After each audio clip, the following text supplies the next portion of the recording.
Geri dönüş çizgisine hoş geldiniz. Bu gece yeni bir yarışmanın ilk adımındayız. Burada sadece bilgi yok, sadece hız yok, sadece güç yok. Burada karar var. Doğru zamanda devam etmek, doğru zamanda durmak ve baskı altında kendi kararının arkasında kalmak var. Bu yarışmayı siz de bizimle birlikte öğreneceksiniz. Kuralları adım adım göreceğiz. Her etapta risk büyüyecek. Ve bu sahnede tek bir karar 5 milyon liraya giden yolu açabilir.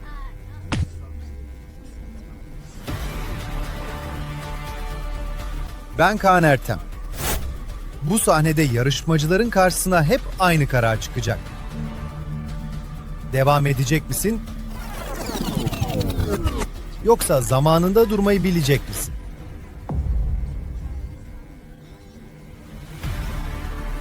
Geri dönüş çizgisi alıştığınız yarışmalara benzemiyor.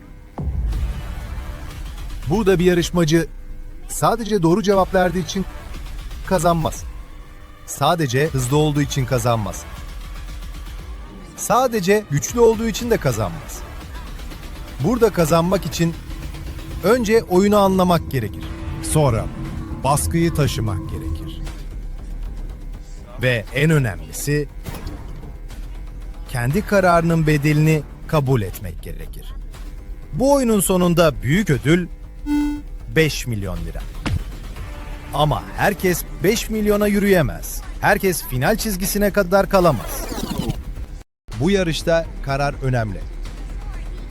Geri dönüş çizgisi geçilirse ödül büyür. Ama risk de büyür. Ama bu yarışmanın asıl sorusu para değil. Asıl soru şu: ne zaman duracağını bilecek misin, yoksa devam edip her şeyi riske mi atacaksın?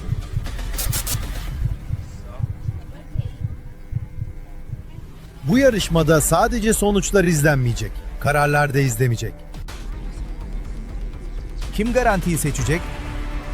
Kim riski alacak? Ve bütün bu yolculukta yarışmacıları yalnızca ben değil, jürimiz de izleyecek. Selin Arca. Ben risk anı için buradayım. Bir yarışmacının ne bildiğinden çok baskı altında nasıl karar verdiğine bakacağım. Çünkü bu yarışmada panik yanlış cevaptan daha tehlikeli olabilir. Murat Koral. Ben kural, denge ve performans için buradayım. Kemas, zaman, mesafe, hata ve toparlanma. Bu sahada küçük görünen her detay sonucu değiştirebilir. Derya Sönmez. Ben takım ruhu ve karakter için buradayım. Kim arkadaşını taşır, kim baskıda geri çekilir, kim liderlik eder, bunları izleyeceğim. Çünkü bazı yarışmacılar oyunu parkurda değil, kendi korkularında kaybeder. Yani bu gece sadece doğru cevaplar değil, cesaret, denge, disiplin ve karar gücü de izlenecek. Yanlış anda alınan risk bütün oyunu bitirir. Finalle kalmak yetmez. O baskının altında performans göstermek gerekir. Bazı yarışmacılar paradan önce korkuyla yüzleşecek. O zaman başlayalım. Geri dönüş çizgisi başlıyor.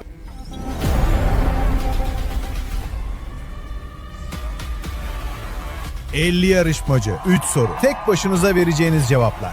Ve sonunda sizi ele verecek ışıklar. Buraya gelen herkes 5 milyon lirayı duyar. Ama bu sahne önce şunu sorar: devam etmeyi hak ediyor musun?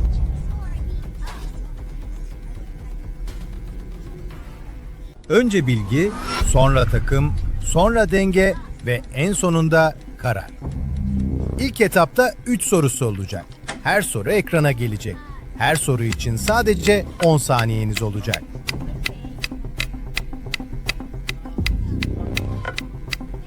Ben başla dediğim anda dev ekranda geri sayım başlayacak. 10 saniye içinde cevabınızı gireceksiniz. Süre bittiğinde cevaplar kilitlenecek. Doğru cevap sizi yükseltir, yanlış cevap sizi düşürür. Boş bırakmak kaçış değildir. Boş cevap da yanlış sayılır. Eşitlikte ise süre konuşur. Yani sadece doğru bilmek yetmez. Ne kadar hızlı karar verdiğiniz de sizi ele verecek. 3 sorunun sonunda sadece 18 yarışmacı takım etabına yükselecek. Geri kalanlar için yol burada bitecek. Birinci soru geliyor. Ekrana dikkatli bakın. Şıklar açıldıktan sonra 10 saniyeniz olacak. Ben başla dediğim anda süre işleyecek. Hazır mısınız? Birinci soru ekranda. Dikkatli okuyun. Cevabınızı süre bitmeden girin. Başla.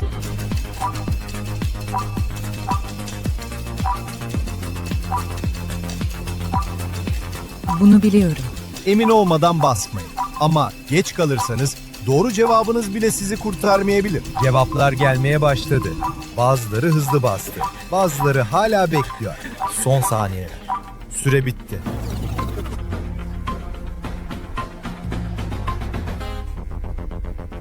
Cevaplar kilitlendi. Cevaplar alındı. Artık kimse değiştiremez. Şimdi doğru cevabı görelim. Doğru cevap ekranda. Doğru bilenler yükseliyor. Yanlış cevap verenler düşüyor. Ama burada sadece doğru bilmek yetmez. Süre de sizi izliyor.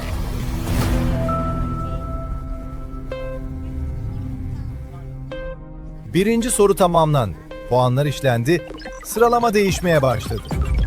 Şimdi ikinci soru geliyor. Yine 10 saniye. İlk cevabınız sizi kurtarmış olabilir ama bu soru sizi düşürebilir. Bir yarışmacı 3 doğruyla yükselir, bir yanlış cevapla her şey değişir. Bir daha hata yapamam. Daha 2 soru var. Hiç kimse güvende değil.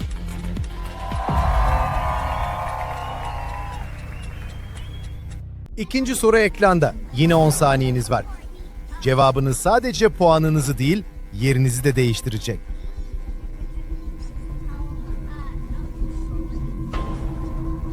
Başla. Bu kez daha hızlı davrananlar avantaj alacak. Ama acele edenler hata yapabilir. 2 şık arasında kaldım. Son saniye. Cevaplarınızı girin. Süre bitti. Cevaplar kilitlendi. İkinci sorunun doğru cevabı geliyor. Doğru cevap ekranda. Doğru cevabı bulanlar yükseliyor. Yanlış cevap verenler sınır hattına yaklaşıyor. Ve bazı yarışmacılar için üçüncü soru artık sadece soru değil, son şans.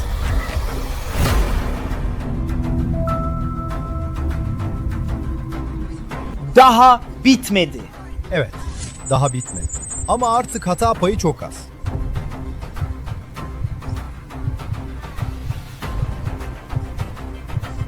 Şu an risk altındasın. Farkında mısın?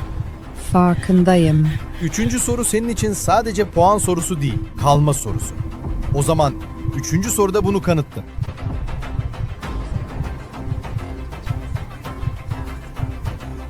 Yeşildesin ama güvende değilsin. Sadece bir soru kaldı. Bazen bir soru yeter. Bir yanlış cevap yeşili kırmızıya çevirebilir. Sınırdasın. Bir doğru seni yukarı alır, bir yanlış seni bitirir. Basacağım. Eminsen bas. Çünkü birazdan vereceğin cevap geri alınmayacak. Işıkları kapat. Şimdi herkes son kez kendi yerini düşünsün. Çünkü birazdan üçüncü ve son soruya geçiyoruz. Bu sorudan sonra artık sadece sonuçlar konuşacak. Son kez ekrana bakacaksınız. Son kez 10 saniyeye karşı karar vereceksiniz.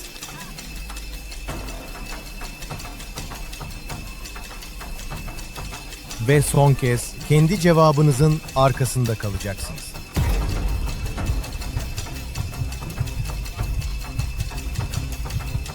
Hazır mısınız? Üçüncü ve son soru ekrana geliyor. Bu son cevabınız, bu son kararınız, 10 saniyeniz var.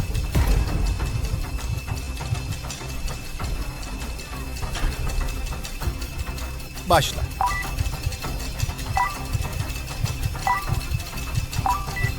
Son cevabınız. Son kararınız. Geri dönüş yok. Bazıları biliyor ama korkuyor. Bazıları bilmiyor ama basmak zorunda. Son saniyeler. Ya yanlışsa? Bas artık. Süre bitti. Cevaplar kilitlendi. Cevaplar alındı. Artık kimse hiçbir şey değiştiremez. Üçüncü sorunun doğru cevabı ekranda. Doğru bilenler son kez yükseliyor. Yanlış yapanlar son kez düşüyor. Ve şimdi ilk etabın kaderi hesaplanıyor.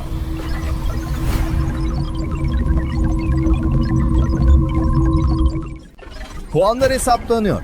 Doğrular, yanlışlar, boş cevaplar ve süreler işleniyor. Şimdi herkes aynı şeyi bekliyor. Kim devam edecek, kim burada kalacak?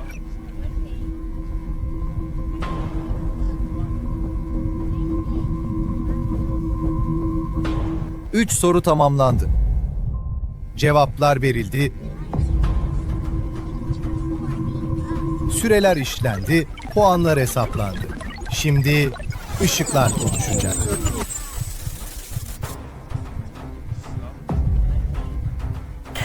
Bu kadar yakındım. Yakın olmak yetmez. Kırmızı ışık. Bu yarışmada yolun bittiği yerdir. Tam oyunun eşiğindesin. Ne içeridesin, ne tamamen dışarıda. Bir şans daha istiyorum. Şans verilmez, kazanılır.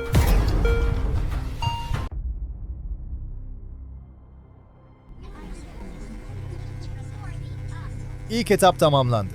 50 yarışmacıyla başladık. Ve şimdi takım aşamasına kalan 18 yarışmacımız belirlendi. Şimdi sıra takımların nasıl kurulacağını belirleyecek oyunda. Dönülemeyen yol başlıyor. Bu bir eleme oyunu değil. Bu oyun kaptanları belirleyecek. Ve takımların kaderini sistem yazacak. 18 yarışmacı çıkacak. Her yarışmacının rotası 18 kare. Doğru basan yükselecek, yanlış basan düşecek. Joker kurtaracak ama bedeli olacak. Burada mesele sadece hızlı olmak değil, geri dönemeyeceğin anda doğru kararı vermek.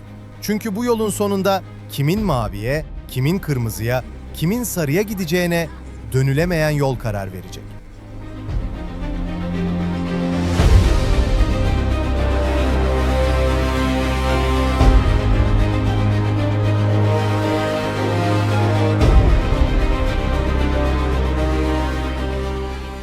Dönülemeyen yolda her adımın bir karşılığı var. Doğru adım artı 100 puan, yanlış adım eksi 150 puan. Joker kullanımı eksi 110 puan. Ama Joker yarışmacıya doğru kareyi gösterebilir. Bu yüzden bazen puan kaybetmek yolda kalmaktan daha değerlidir. 18 kareyi tamamlayan yarışmacı artı 500 tamamlama bonusu kazanır. Sıralamayı sadece hız belirlemez. Skor, Joker sayısı, yanlış adım ve süre kaptanlığı belirler.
Dönülemeyen yol sıralaması hesaplandı.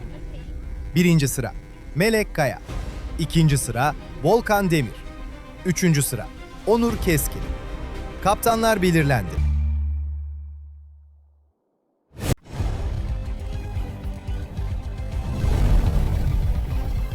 Mavi takım Melek Kaya, İpek Yalçın, Kerem Şahin, Ayça Güneş, Baran Yıldız, Yusuf Bora. Soru net. Neden bu yarışmaya katıldınız? Melek Kaya, kaptan olarak önce sen. Bu takımı sakin tutmak ve finale taşımak için buradayım. Panik etmeyeceğiz. Birlikte hareket edeceğiz. İpek Yalçın, neden buradasın?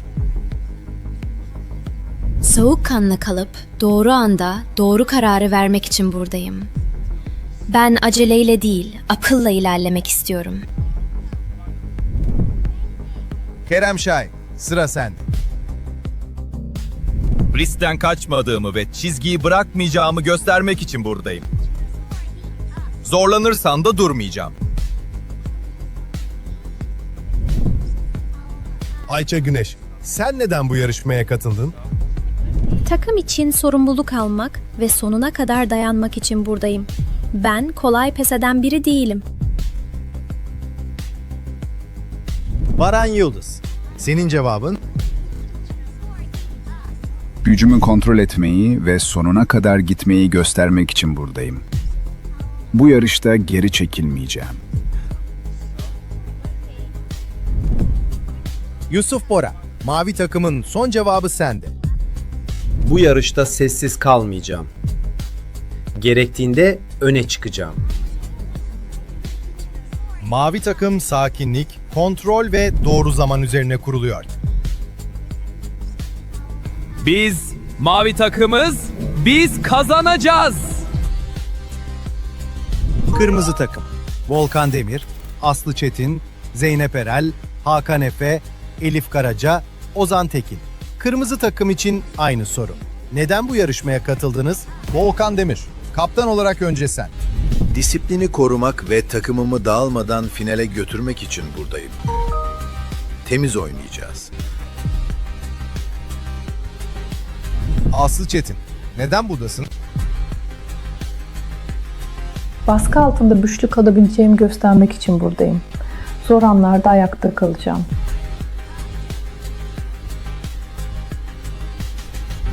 Zeynep Eren, sıra sende. Kendime güvenimi ve dayanıklılığımı ispatlamak için buradayım. Bu sahnede gücümü göstereceğim. Hakan Efe, sen neden buradasın? Zorlanınca bırakmadığımı göstermek için buradayım. Baskı artarsa ben de artarım.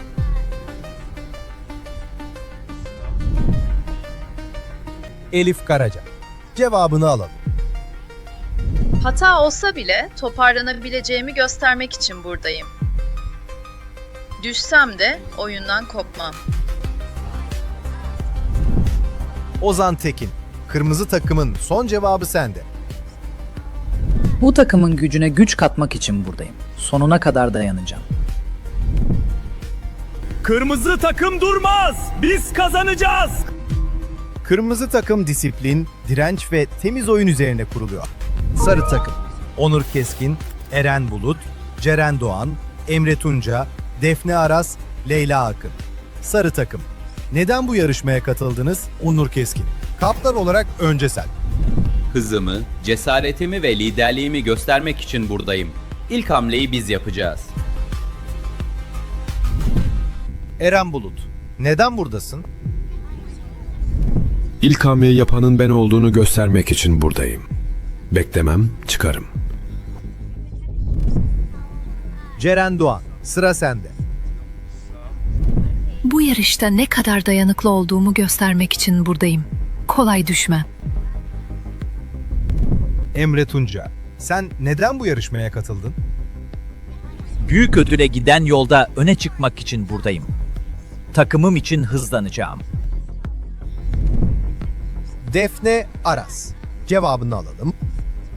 Bu yarışta ne kadar dayanıklı olduğumu göstermek için buradayım. Kolay düşme. Leyla Akın, sarı takımın son cevabı sende. Korkmadan mücadele etmek ve kendimi kanıtlamak için buradayım.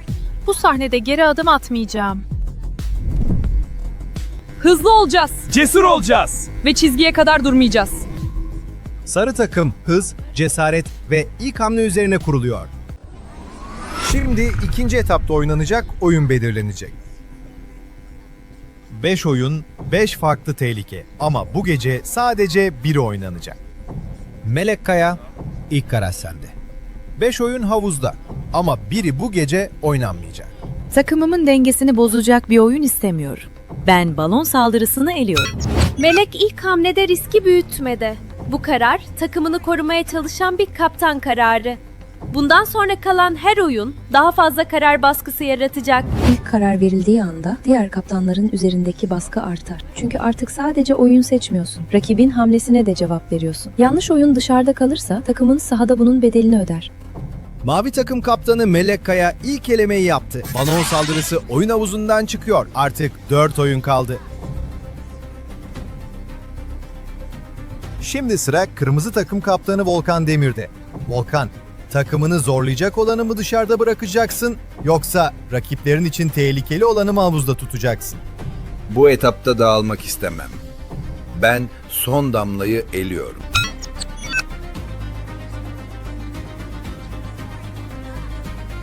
Kırmızı takım kaptanı ikinci elemeyi yaptı. Son damla da oyun havuzundan çıkıyor. Balon saldırısı ve son damla artık bu etapta yok. İkinci karar da kilitlendi. Şimdi havuzda 3 oyun kaldı. Denge takunyası, yağlı karpuz, kör hat. Şimdi sıra sarı takım kaptanında. Onur Keskin. 3 oyun kaldı. Birini sen havuzdan çıkaracaksın. Hızlı başlayan ama kontrolü bozan bir oyun istemiyorum. Ben yağlı karpuzu eliyorum. Sarı takım kaptanı 3. elemeyi yaptı. Yağlı karpuz da havuzdan çıkıyor. 3 kaptan 3 oyun eledi. Şimdi havuzda 2 ihtimal kaldı. Denge takunyası ve kör hat. Biri bedeni, biri kararı daha sert sınar. Kalan 2 oyunda da hata affedilmez. Kör hat sezgi ve yön duygusunu zorlar. Denge takunyası ise temas, mesafe ve ritmi aynı anda sınar. Bu noktadan sonra seçilecek oyun sadece güç ya da hız meselesi değil. Kim sakin kalacak, kim panikle arkadaşını durduracak bunu oyun gösterecek. 3 kaptan kararını verdi.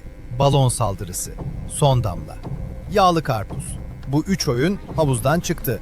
Geriye 2 oyun kaldı. Son karar kaptanlarda değil. Şimdi jüri devreye giriyor. Jüri kalan 2 oyundan birini havuzdan çıkaracak. Ve bu karar ikinci etapta oynanacak oyunu belirleyecek. Kör hat belirsizliği çok büyütür. Bu etapta takım iletişimini sahada daha görünür görmek istiyorum. O zaman karar net. Kör hat elensin. Jüri kararını verdi. Kör hat oyun havuzundan çıkıyor. Jürinin elemesiyle son oyunda belirlendi. Artık havuzda tek oyun kaldı. Geriye tek bir oyun kaldı. İkinci etapta oynanacak oyun denge takunyası. Takımlar birazdan parkurda dengeye karşı yarışacak. Takımlar parkura geçiyor. Denge takunyası birazdan başlıyor. Her adım, her temas, her panik anı sonucu değiştirebilir.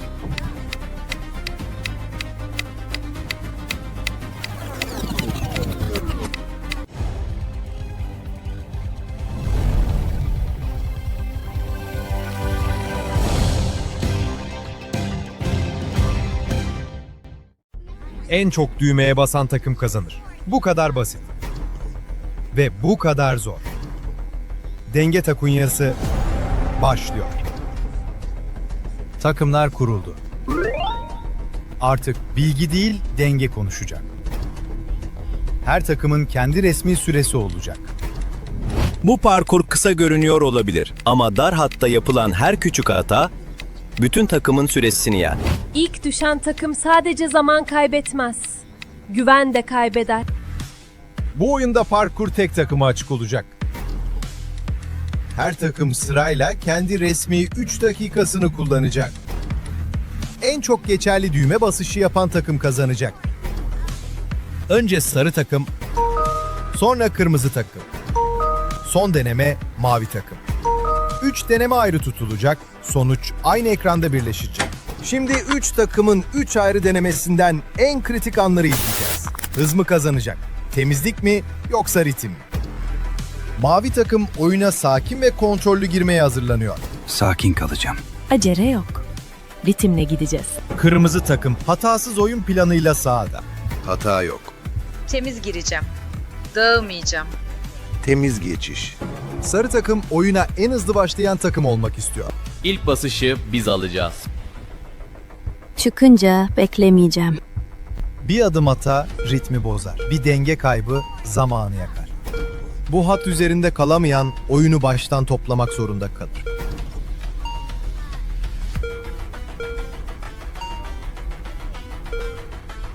Hedef basit görünür. Sona ulaş, düğmeye bas. Ama yol bunu zorlaştırmak için var. Hızlı ama dağılmadan. İlk basışı istiyorum. İlk adım bende. Yavaş değil, temiz. Ayağım kaymayacak. Sadece çizgiye bakıyorum. Nefesini tutma. Ritimle. Nefes al, ritimle. Tamam. Sarı takım hızlı başladı. Ama hız bu parkurda her zaman avantaj değildir. İlk risk burada geliyor. Hız kontrol edilmezse panik başlar. Denge tamam. Devam ediyorum.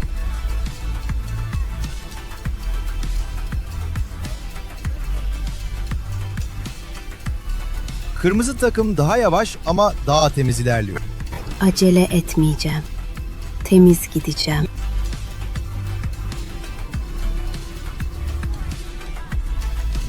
Kırmızı teması azaltıyor.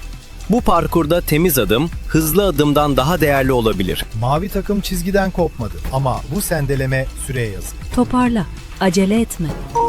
Düştüm sandım.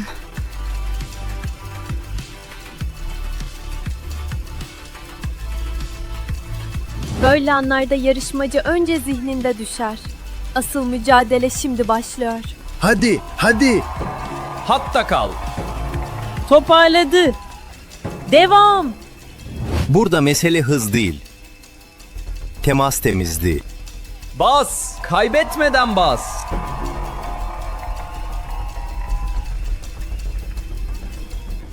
Ulaştım. Basıyorum. Sarı takım ilk basışa çok yakın. Bir adım daha ama en tehlikeli adım da bu. Arayı aç. Temas yok. Panik yok. Mesafeyi koruyorum.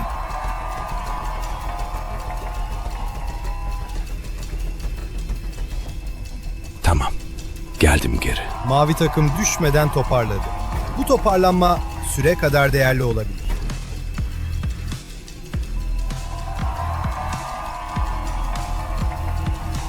Mavi panik yapmadı. Takımın karakteri böyle anlarda ortaya çıkar. Bastım. Sarı takım ilk basışı aldı. Şimdi temiz bas. Son adım. Temiz basacağım. Volkan Demir'in istediği şey ne? Hız değil, hatasız basış. Ayağım titriyor. Bakma aşağı. Devam et. Takunya titriyor. Ama yarışmacı hala hatta. Haydi Hakan, hızlan. Tamam. Tamam. Kırmızı takımda ilk geçerli basışını aldı. Acele etmeyeceğim.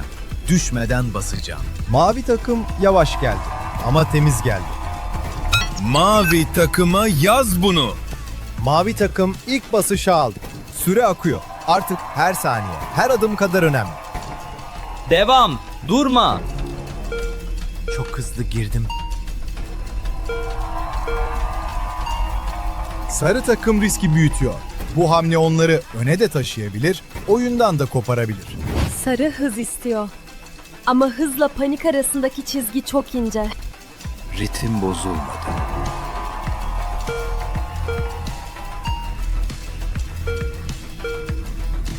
Kırmızı takım ritmi bozmak istemiyor. Ritim bozulmazsa kırmızı avantaj alır.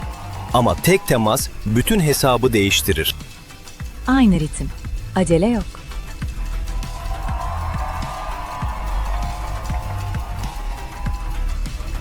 Öncekinden gördüm. Sakin çıkıyorum. Yaklaştım. Duramıyorum. Bekle. Dengeyi kaybediyorum. Mesafe daralıyor. Bu temas riski sarı takımın süresini yakabilir. Öndeki yarışmacı sadece kendini düşünürse arkadaki oyuncuyu da oyundan düşürür. İkinci basış geldi. Kırmızı takım ikinci basışı buldu. Zorlandım ama düşmedim. Mavi takım temiz kalmaya devam ediyor. Yavaş geldiler ama şu ana kadar oyunun içinde kalmayı başardılar. Bastım ama çok zaman verdik. Sarı takım ikinci basışı aldı ama bu basış pahalıya geldi. Skor geldi ama bedeli var. Sarı takım şimdi zamanı geri kazanmaya çalışacak. Durmak yok. Ha gayret olacak. Ritmi bozma. Son saniyeler. Son bölümde teknik değil, dayanıklılık konuşur. Volkan Demir'in takımı son basışa gidiyor.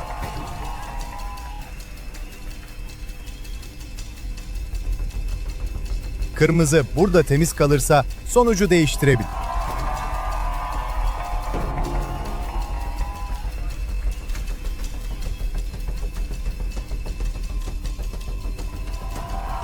Bitir.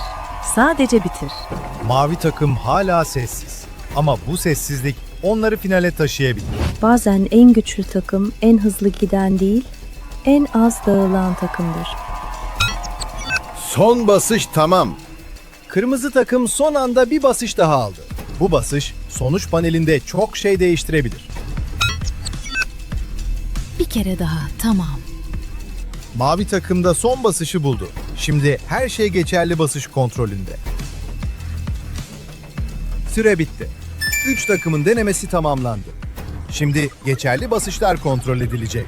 Görünen skor yetmez. Bu oyunda sadece basmak değil, temiz basmak kazanır. Bir yerde zaman kaybettik. O basış bize pahalıya patladı. Temiz kaldık. Umarım yeter. Her basış kontrol ediliyor. Temaslar, düşme anları ve süre kayıpları sisteme işleniyor. Kırmızı temiz oynadı ama son bölümde zaman baskısı büyüdü. Sarı çok hızlı başladı. Ama panik ritmi bozdu. Mavi daha yavaş görünüyordu. Ama takım olarak birbirlerini düşürmeden ilerlediler. 3 denemenin sonucu hesaplandı. Kazanan takım ekranda. Denge takunyasının kazananı mavi takım. Takım olarak kazandınız. Başardık. Sakin kaldık. O yüzden buradayız. Kırmızı ve sarı takım için yol burada bitti. Bu etapta hız, güç ve disiplin yetmedi. Dengeyi takım olarak koruyan devam ediyor. Kazanabilirdik. Ama yetmedi. Hızlandık ama dağıldık. Risk aldık. Bedelini ödedik. Evet, finale gidiyorsunuz. Ama finalde artık takım yok. Artık 5 milyon liraya giden yolda herkes kendi kararının sahibi. Takım olarak geldik. Bundan sonrası başka. Buraya sadece oyun kazanarak gelmediler. Her birinin bu sahneye getirdiği bir sebep var. Ve birazdan o sebep 50 bin lirayla 5 milyon lira arasında sınanacak.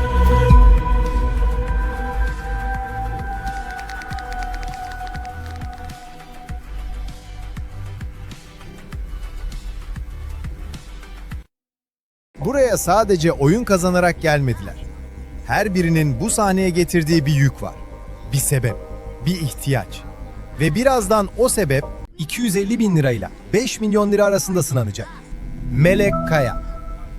Hayatı boyunca en önde görünmedi. Ama herkes düştüğünde ayağa kaldıran kişi oydu. Bugün ilk kez sadece bir takımı değil, kendi hayatını da taşıyor. Ben alışığım. Önce başkalarını düşünmeye. Ama bu kez karar benim olacak. Baran Yıldız. Gücünü göstermek için değil, kontrol etmek için burada. Hayat ona çoğu zaman beklemeyi öğretti. Ama bugün beklemek onun için en zor karar olacak. Ben hazırım. Yeter ki biri bana o çizgiye çıkma hakkı versin. Seçilmezsem susarım. Ama ihtiyaç olursa geri gelirim. İpek Yalçın. Panikle değil, hesapla yürüdü. Bazıları riski cesaret sanır. İpek ise bazen doğru yerde durmanın da cesaret olduğunu bilir. Ben paranın değerini biliyorum. Her risk alınmaz. Bazı kararlar durarak kazanılır. Kerem Şahin. Hayatı boyunca bekleyenlerden olmadı. Bazen erken davrandı, bazen bedel ödedi. Ama Kerem için en ağır yenilgi denemeden geri dönmek. Ben garantiye bakıp duramam. Çıkacaksam şimdi çıkarım. Kaybedersem de kendi kararım olur. Ayça Güneş. Her adımı koşarak değil, okuyarak attı. Onun için mesele sahneye çıkmak değil, doğru kişinin doğru anda sahneye çıkması. Ben finale gitmek isterim. Ama yanlış kişi giderse hepimiz kaybederiz. Bugün mesele ben değilim. Doğru karar. Yusuf Bora. Çok konuşmadı. Çok istemediğini göstermedi. Ama her etapta biraz daha içine attı. Bazı insanlar korkmadığı için sessiz değildir. korkusunu belli etmemek için sessizdir. Ben buraya kadar geldim. Şimdi durursam kendimi anlatamam. Ama ne kadar taşıyacağımı oraya çıkınca göreceğim. İkinci etap bitti. 18 yarışmacıdan sadece 6 kişi kaldı. Bu 6 kişi artık final kapısının önünde. Mavi takım. Bu oyunu kazandınız. 6 oyuncunun her biri artık 250 bin lira garanti kazanç hakkına sahip. Ama finalde 6 kişi yarışmayacak. Finale sadece 3 kişi çıkacak.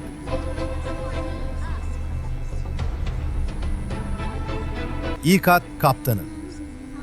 Melek Kaya. Kaptan olduğun için ilk finalist kararını sen vereceksin. Kendini de seçebilirsin. Takımından başka bir ismi de. Bu seçim mavi takımın ilk finalistini belirleyecek. Kendimi seçiyorum. Kaptan olarak bu riski önce sen mi alıyorsun? Evet, bu takımı buraya kadar ben taşıdım. Final çizgisine de kendim çıkacağım. Kimseyi arkama saklanarak göndermeyeceğim. Risk varsa önce ben alırım. Melek Kaya. 250 bin lira garanti hakkın var. Finale çıkarsan bu hakkı 5 milyon lira için riske edeceksin. Kabul ediyor musun? Kaptanlık burada durmak değil, çizgiye çıkmak. Melek Kaya, kaptan kontenjanından finalist. Bir finalist belli oldu. Geriye 2 final hakkı kaldı. Şimdi karar jüriye geçiyor. İpek Yalçın, Kerem Şahin, Ayça Güneş, Baran Yıldız, Yusuf Bora. Bu 5 yarışmacıdan sadece ikisi finale çıkacak. Her yarışmacı için 3 oy kullanılacak. 2 evet finalist yapar. 2 hayır, 250 bin lira garantiyle durmak demek. Finale gitmek büyük ödül ihtimalidir. Ama garanti hakkından vazgeçmektir. Kerem Şahin, bugün mavi takımın temposunu yukarı çeken isimlerden biriydin. Devam etsin. Riskten kaçmıyor ama riskin içinde donmuyor. Devam etsin. Final parkurunda hız kadar toparlanma da gerekir. Kerem bunu gösterdi. Devam etsin. Akım enerjisini taşıdı. Finalde yalnız kalınca ne yapacağını görmek istiyorum. 3 evet. Kerem Şahin finalist. Garantiye bakıp durmam. Finale çıkıyorum. Baran Yıldız. Bugün takımın ayakta kalmasında büyük payım vardı. Jüri karar verecek. Devam etmesin. Baskıyı taşıdı ama final çizgisinde karar ritmi riskli. Devam etsin. Gücü ve toparlanması final için değerli. Devam etmesin. Bugün takım için doğru yerde durması daha güçlü bir karar. 2 hayır. Baran Yıldız finale çıktı. 250 bin lira garanti kazançla final dışında kalıyor. Takımı buraya getirdik. Ben burada duruyorum. İpek Yalçın için jüri kararı. Devam etmesin. Devam etsin. Devam etmesin. İpek Yalçın için jürinin kararı devam etmesin. İpek Yalçın 250 bin lira garanti kazançla final dışında kalıyor. Ayça Güneş için jüri kararı. Devam etmesin. Devam etsin. Devam etmesin. Ayça Güneş. 250 bin lira garanti kazançla final dışında kalıyor. Bu bir elenme değil. Bu doğru yerde durma kararı. Kalan son finalist hakkı için Yusuf Bora. Bugün çok konuşmadım ama çizgiden de kopmadım. Devam etsin. Baskı altında kendini sakladı ama dağılmadı. Devam etsin. Denge ve sabır finalde hız kadar önemli. Devam etsin. Takımın sessiz tarafıydı. Finalde bu sessizlik işe yarayabilir. 3 evet. Yusuf Bora finalist. Bu hakkı yakmayacağım. Finale çıkan 3 yarışmacı. Melek Kaya, Kerem Şahin ve Yusuf Bora. Finalistler kilitlendi. Baran Yıldız, İpek Yalçın ve Ayça Güneş. 250 bin lira garanti kazançla final dışında kalıyor. Finale çıkan 3 yarışmacı ise bu garanti hakkı büyük ödül için riske etti. 6 kişilik kazanan takım 3'e düştü. Şimdi 3. etap başlıyor. Geri dönüş çizgisi finali. Burada artık takım yok. Her yarışmacı kendi kararının bedelini tek başına taşıyacak.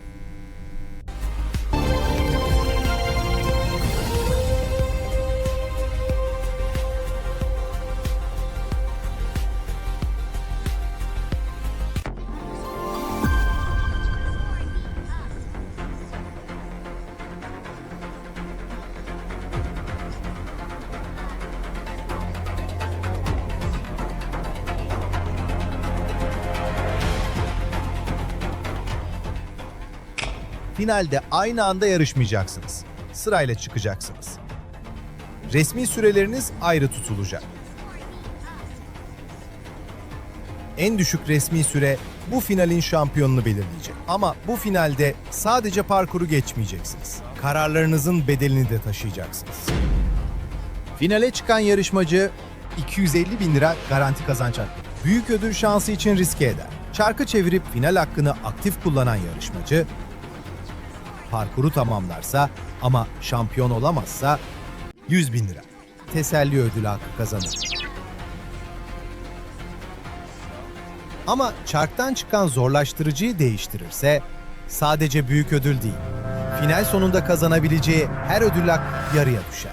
İlk kim yarışmak ister? Ben çıkarım. Kerem Şahin, ilk karar senin. Beklemeyeceğim. Bu bölüm resmi süreye dahil değil. Burada aktif engel yok. Yalnızca döner kalaslar ve geri dönüş çizgisine yaklaşan karar baskısı.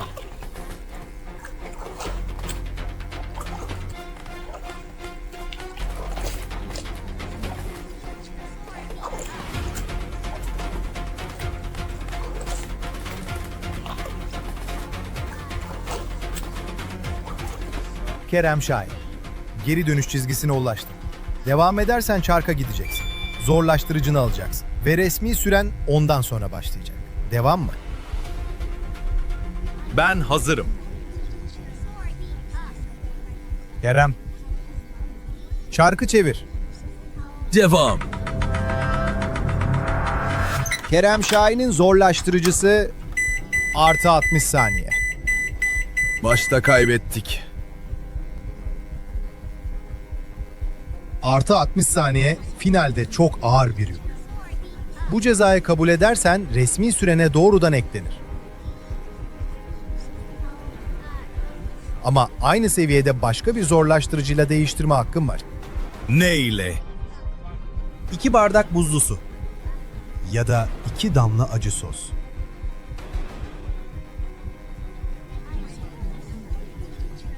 Ama bu değişimi kabul edersen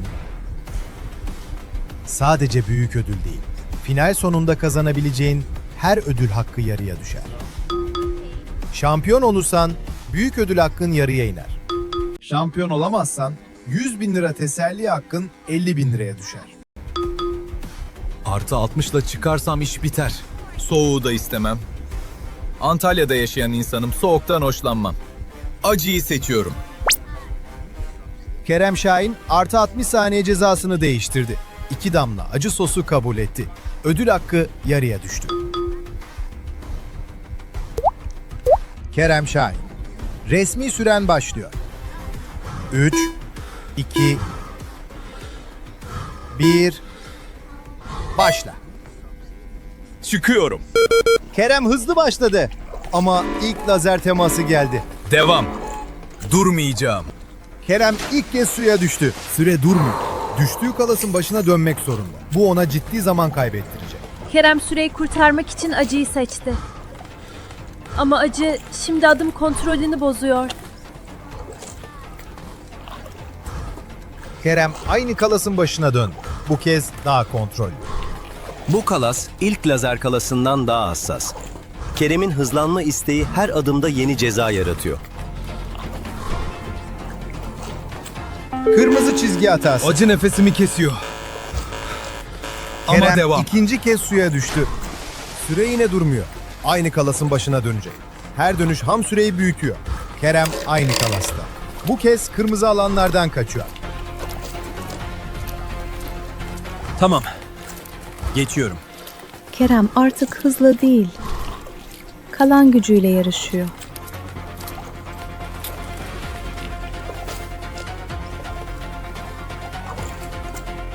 İkinci lazer ihlali. Kerem hareketli torba etabında. Bu bölümde torbaya tutunmak yasak. Düşerse aynı kalasın başına dönecek. Kerem bekliyor. Torbanın ritmini okumaya çalışıyor. Ritmi bekleyeceğim. Torba teması geldi.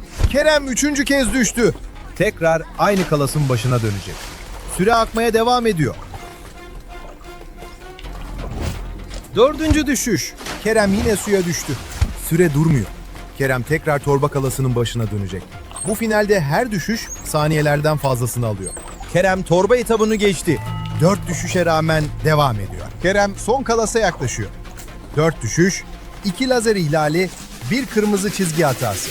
Ama hala devam ediyor. Kerem son kalasta 4 düşüşe rağmen devam ediyor. Sonuna geldim. Kerem Şahin parkuru tamamladı. Kerem orada ne oldu? Artı 60 saniyeyi değiştirdi.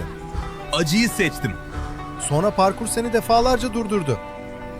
Neydi bu kadar zorlaştıran? Acıyı hafife aldım. Sadece ağzın yanacak sandım. Öyle olmadı.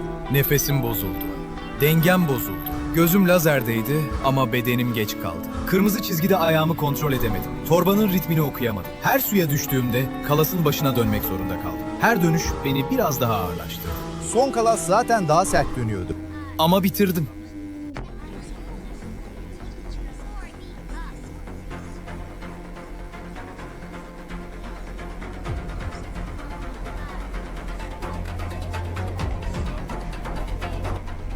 Şimdi sıra Yusuf Bora'da. Hazır mısın Yusuf Bora? Evet, hazırım. Önce hazırlık bölümünü geçeceksin. Resmi süre geri dönüş çizgisinden sonra başlayacak. İlk adımı atarsam gerisi kolay. Başlıyorum. Yusuf Bora hazırlık bölümünde. Bu alan süreye dahil değil ama final psikolojisi burada başlıyor. Yusuf resmi parkura başlamadan ilk düşüşünü aldı. Göründüğü kadar kolay değil. Yusuf denge kurmakta zorlanıyor ve ikinci düşüş geldi. Son kez deneyeceğim.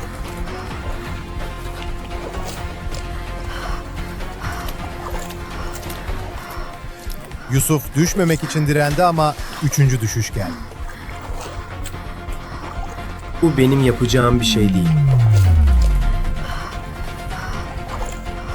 Yapamayacağım. Yusuf Bora.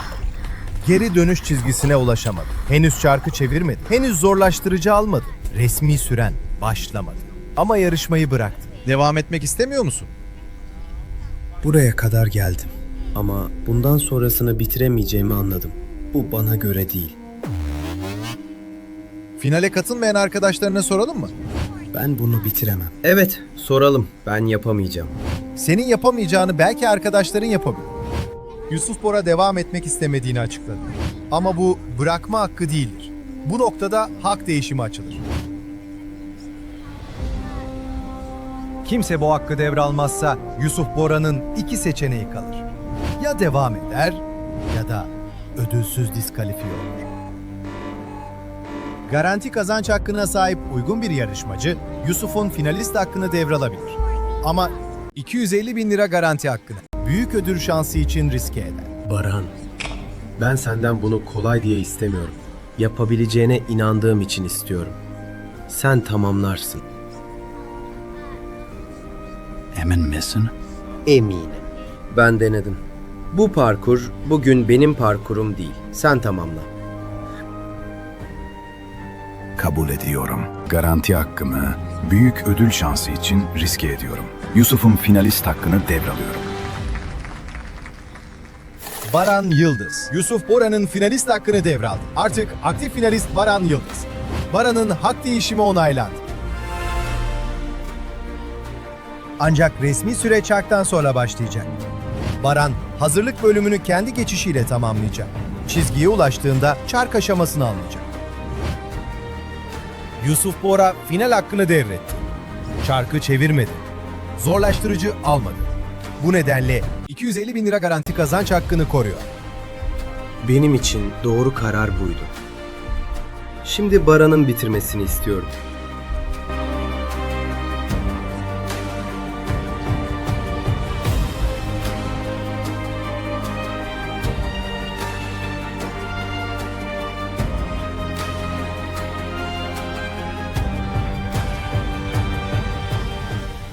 Baran Yıldız. Hazırlık bölümüne başlıyorsun. Bu bölüm resmi süreye dahil değil.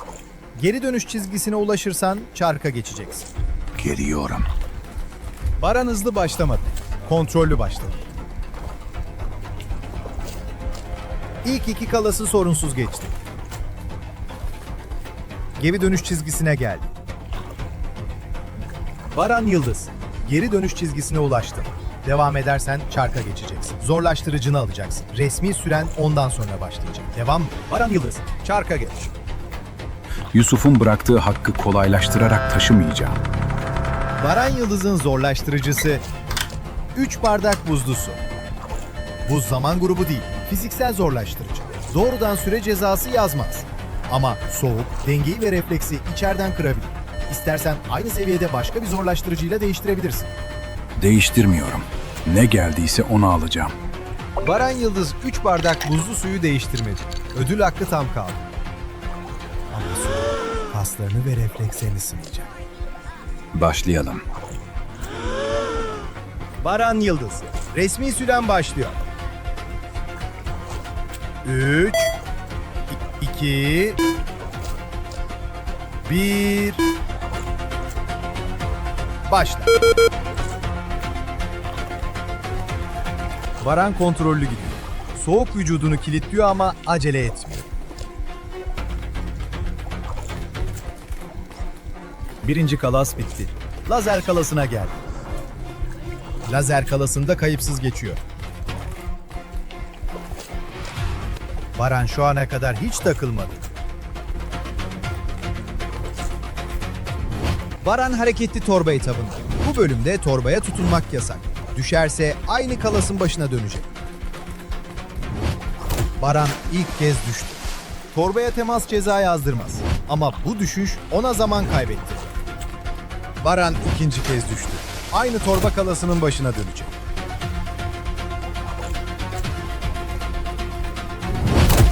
Üçüncü düşüş. Yine aynı kalasın başına dönecek. Ama Baran hala bırakmıyor. Baran Yıldız parkuru tamamladı. 3 bardak buzlu su zorlaştırıcısını değiştirmedi. Kum torbası etabında 3 kez düştü. Ama parkuru tamamladı. Baran, 50.000 lira garanti hakkını büyük ödül şansı için riske etti. Sonra çaktan 3 bardak buzlu su geldi. Değiştirmedi. En çok nerede zorlandı? Kum torbasında. Soğuk vücudumu kilitledi. Torbayı görüyordum ama bedenim geç tepki veriyordu. 3 kere düştüm. Bu karar ekonomik olarak da ağırdı. 250.000 lira garanti hakkı riske etti. Şampiyon olamazsan teselli ödülün 100.000 lira. Ben o parayı değil, finali seçtim. Şimdi sıra Melek Kaya'da. Melek, Kerem ve Baran parkuru tamamladı ama süreleri hala açıklanmadı. Şimdi finalin son resmi koşusu sende. Tamam. Ben çıkıyorum. Melek Kaya hazırlık bölümünde. Resmi süre henüz başlamadı. Melek burada artık kaptan olarak değil, bireysel finalist olarak yürüyor.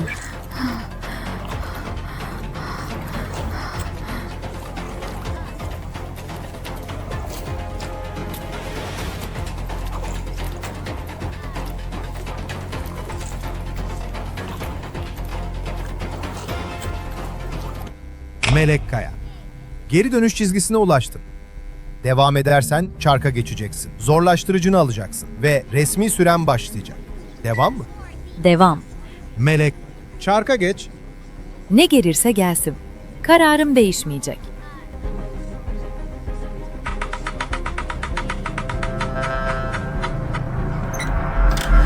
Melek Kaya'nın zorlaştırıcısı artı 90 saniye. Değiştiriyorum. Bu finalde neredeyse taşıyamayacağım bir süre yükü. 3 damla acı sos. Ama bu değişimi kabul edersen sadece büyük ödül değil, final sonunda kazanabileceğin her ödül hakkı yarıya düşer. Şampiyon olursan büyük ödül hakkın yarıya iner. Şampiyon olamazsan 100.000 lira teselli hakkın 50.000 liraya düşer. Kabul ediyor musun? Soğuğu sevmem ama acıya bayılırım. Biz Adanalıyız. Kabul. Melek Kaya artı 90 saniye cezasını değiştirdi. 3 damla acı sosu kabul etti. Ödül hakkı yarıya düştü. Başlayalım. 3, 2, 1. Başla. Meleğin avantajı sakinliği. Bu parkur o sakinliği sonuna kadar sınayacak. Melek hızlı değil, temiz gitmeye çalışıyor. Melek artı 90 saniyeyi reddetti. Şimdi acının karşılığını kontrolle ödemeye çalışıyor.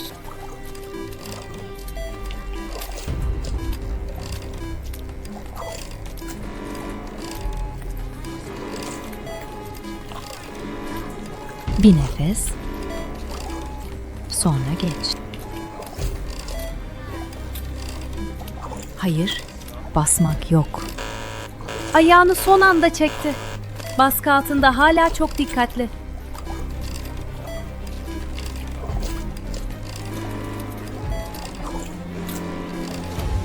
Melek zorlaştırılmış lazerle. Bir hata finalin dengesini değiştirebilir. Acı nefesini zorluyor.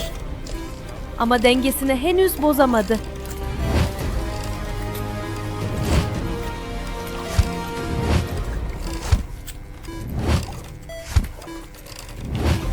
Melek hızla değil, torbanın ritmini okuyarak ilerliyor.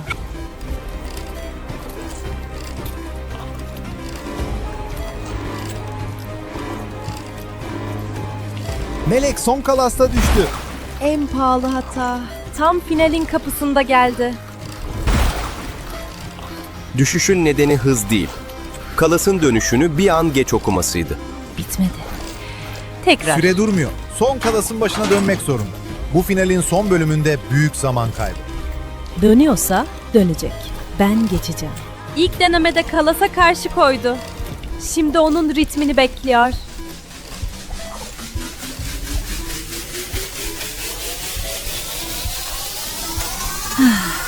Bitti. İkinci denemede ritmi doğru yakaladı. Ve başladığı işi tamamladı.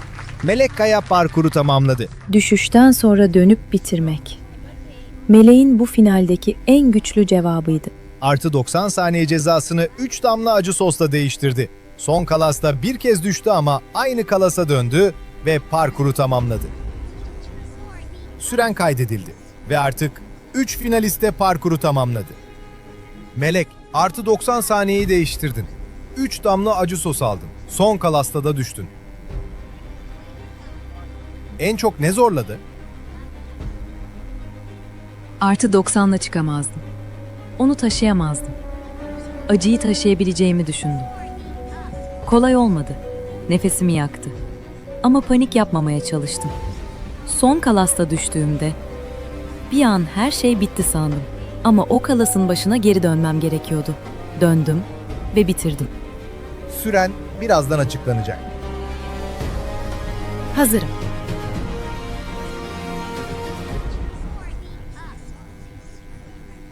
Üç finalist de parkuru tamamladı. Şimdi ham süreler, parkur içi cezalar, zorlaştırıcı değişimleri ve resmi süreler tek tek açıklanacak.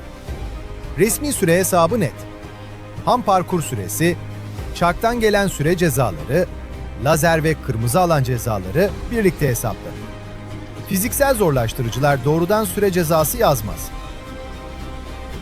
Düşüşlerde süre durmaz. En düşük resmi süre, geri dönüş çizgisi finalinin şampiyonunu belirleyecek. Böylece 3 finalistin resmi süreleri belli oldu. Kerem Şahin 5 dakika 17 saniye. Kerem çarktan artı 60 saniye aldı. Bu cezayı 2 damla acı sosla değiştirdi. Bu yüzden çarktan gelen artı 60 saniye resmi süreye eklenmedi. Ama kazanabileceği tüm ödül hakkı yarıya düştü. Parkurda birinci lazer kalasında artı 15 saniye, zorlaştırılmış lazer kalasında artı 20 saniye, toplam artı 35 saniye lazer cezası aldı.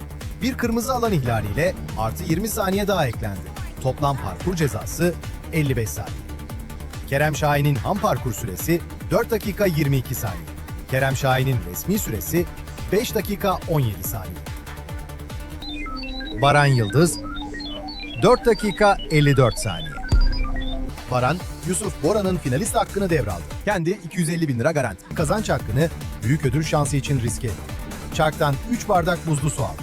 Bu fiziksel zorlaştırıcıydı. Doğrudan süre cezası yazmadı.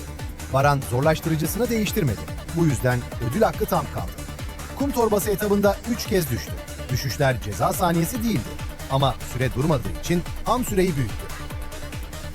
Baran Yıldız'ın ham parkur süresi 4 dakika 54 saniye. Parkur içi zaman cezası yok. Baran Yıldız'ın resmi süresi 4 dakika 54 saniye. Melek Kaya 4 dakika 39 saniye. Melek Çak'tan artı 90 saniye aldı. Bu cezayı 3 damla acı sosla değiştirdi. Bu yüzden artı 90 saniye resmi süreye eklenmedi. Ama kazanabileceği tüm ödül hakkı yarıya düştü. Parkurda zaman cezası almadı. Son kalasta bir kez düştü. Düşüşte süre durmadı. Ama Melek aynı kalasın başına dönüp yeniden geçmek zorunda kaldı. Melek Kaya'nın ham parkur süresi 4 dakika 39 saniye. Parkur içi toplam cezası 0 saniye. Melek Kaya'nın resmi süresi 4 dakika 39 saniye. En düşük resmi süre Melek Kaya'da. Geri dönüş çizgisi finalinin şampiyonu Melek Kaya. Bitti mi gerçekten? Bitti. Şampiyon sensin. Ama finalde artı 90 saniye cezasını değiştirdiğin için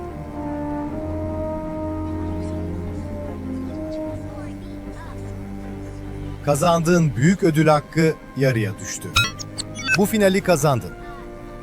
Ama kararının bedelini de taşıdın. Melek Kaya. Ben o kararı bilerek verdim. Bugün zaman cezasını değil, acıyı taşıdım ve bitirdim.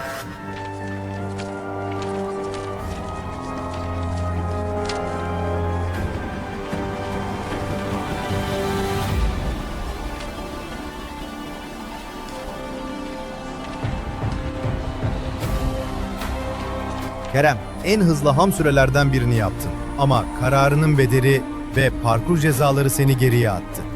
Biliyorum. Acıyı seçtim. Bedelini de parkurda ödedim. Ama bitirdim. Baran, garanti hakkını büyük ödül şansı için riske ettin. Zorlaştırıcını değiştirmedin. Ödül hakkın tam kaldı. Ama buzlu su ve torba etabı süreni büyüttü. Ben bu hakkı para için almadım. Yusuf'un bıraktığı yeri tamamlamak için aldım. Bu finalde herkes bir çizgiye geldi. Kerem zamanı kurtarmak için acıyı seçti. Yusuf yapamayacağını anlayıp hakkını boşa yakmadı. Baran garanti kazancını büyük ödül şansı için riske etti. Melek en ağır süre cezasını değiştirip acıyı taşıdı. Geri dönüş çizgisinde mesele sadece parkuru geçmek değildir. Mesele hangi bedeli taşıyabileceğini bilmektir. Geri dönüş çizgisi burada tamamlandı. Siz olsaydınız hangi bedeli seçerdiniz? Yorumlarda yazın. Yeni bölümleri kaçırmamak için kanala abone olun. Ama bir sonraki hikayede bu koltuklardan biri sizin olabilir. Online ön elemeye katılın. İlk 50'ye girin ve animasyon karakterinizde geri dönüş çizgisi evrenindeki yerinizi alın. Katılım bağlantısı açıklamada. Ekrandaki kare kodu okutarak online ön elemeye katılabilirsiniz. Geri dönüş çizgisi evrenindeki yerinizi alın.